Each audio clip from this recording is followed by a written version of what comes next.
বারে বারে বিএনপি সহ বিভিন্ন রাজনৈতিক দল কেন নির্বাচনের কথা বলছে? কারণ এই জন্যই নির্বাচনের কথা বলছে, আমরা বিশ্বাস করি, আমরা মনে করি যে এই যে আজকের যে ইন্টারিম গভর্নমেন্ট, অন্তর্বর্তীকালীন সরকার, এই সরকার আমরা বিশ্বাস করতে চাই যে তারা একটি নিরপেক্ষ নির্বাচন দিতে সক্ষম হবে। এবং একটি নিরপেক্ষ নির্বাচন তারা দিতে সক্ষম হলেই একমাত্র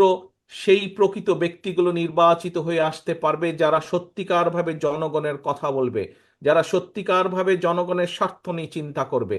তাহলেই একমাত্র সংসদে বসে আলোচনা হতে পারে কিভাবে আমাদের দেশের ভবিষ্যৎ প্রজন্ম, বর্তমানে যে সন্তানরা, তাদের শিক্ষা ব্যবস্থাকে সুন্দরভাবে ঢেলে আমরা সাজাতে পারবো, যাতে করে তারা ভবিষ্যতে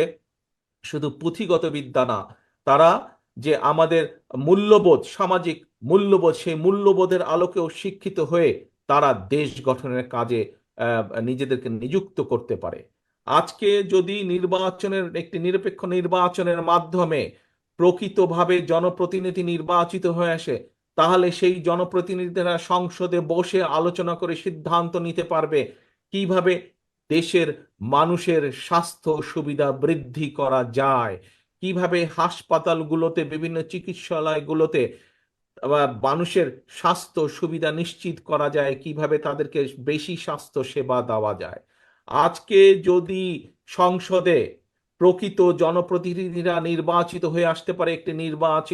নিরপেক্ষ নির্বাচনের মাধ্যমে, তাহলে তারা বসে আলোচনা করে সিদ্ধান্ত নিতে পারবে কিভাবে বাংলাদেশের কৃষকদেরকে তাদের সমস্যাগুলো ধীরে ধীরে পর্যায়ক্রমিকভাবে কমিয়ে নিয়ে এসে কৃষকদের সুবিধা বৃদ্ধি করা যায়, কৃষকদের সমস্যার সমাধান করা যায়। এইভাবে প্রত্যেকটি সেক্টরের সমস্যা কিভাবে পর্যায়ক্রমিকভাবে সমাধান করা যায়